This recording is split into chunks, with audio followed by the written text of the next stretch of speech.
Ready to bring this farm fresh feast together, I head to the kitchen. These feasts have been going on here at Plain and Fancy for over half a century, right? Since 1959. That is unbelievable. So for 52 years, you're getting a bite of tradition in a traditional fashion, which is pretty cool and very rare in this day and age. And how much chicken do you go through in the average week? We will easily go through over 2,000 pounds of chicken. Over 1 ton, 1 metric ton of chicken in a 7-day period. Yeah. This is a good place to chow down. Chef Steve prepares a massive 12.5 pounds of their flagship locally raised chicken. The fewest steps between the farm and your face, the better. Right. And pretty much here, there really are no steps between the farm and your face.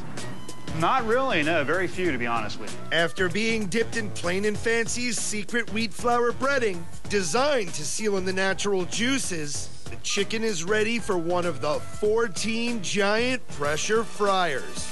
Now, what is the advantage, in your opinion, to the pressure fry? It'll brown up this breading real nice and brown and crispy. The chicken meat is actually going to be nice and juicy and moist, but it's not going to be greasy. You would think that the high pressure frying would force the oil into the meat, but it actually does the opposite. Does the opposite, yeah. It actually kind of seals it. Yes, yes. And it'll cook this 12 pounds of chicken in about 13 minutes. 12 pounds. Tell that to my biceps. I'm doing some serious isometrics here. In goes the meaty cascade, and thanks to the interior pressure driving the boiling point over 100 degrees higher than a regular fryer's, we soon have an astonishing abundance of golden fried goodness. Oh, wow. It is a vault of pure deliciousness. The chicken alone is a mouth-watering meal, but we're feasting. So bring on the beef. A huge 8-pound roast covered in a secret spice rub. Oh, it's so fragrant. Just from you, like, tossing it around, you can actually smell it. One other thing I like to do, if I can, is to put the fat up so that as it cooks and that fat melts down, it goes right into the meat. So it's like self-basting. Exactly.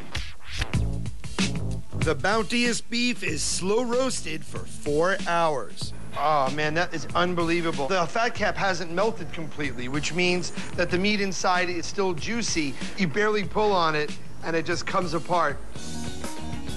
This massive feast also includes a Pennsylvania Dutch spin on a savory classic. No homemade meal is more iconic than the chicken pot pie, but the pot pie that you guys serve at Plain and Fancy, this is a boiled product and not a baked one. Correct.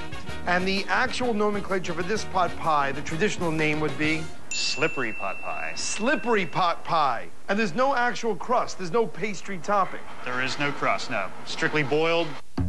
For our feast, no mere pot is big enough. We gotta use a vat. So this is all chicken broth. Right. And how many gallons? About 16 gallons.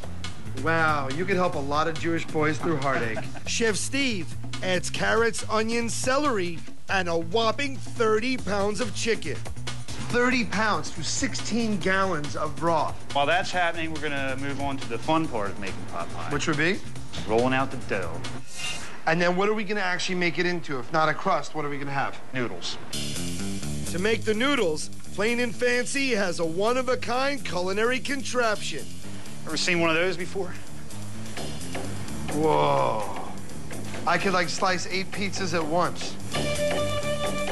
Wolverine, the later years.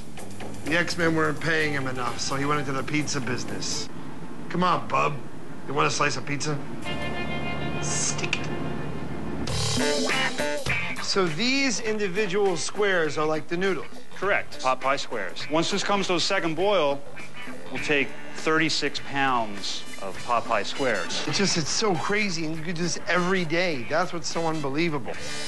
But let this come to a boil, because we have a whole lot of mouths to feed, because we are ready to hunker down to one authentic, farm-to-table, Lancaster, Pennsylvania, Amish feast.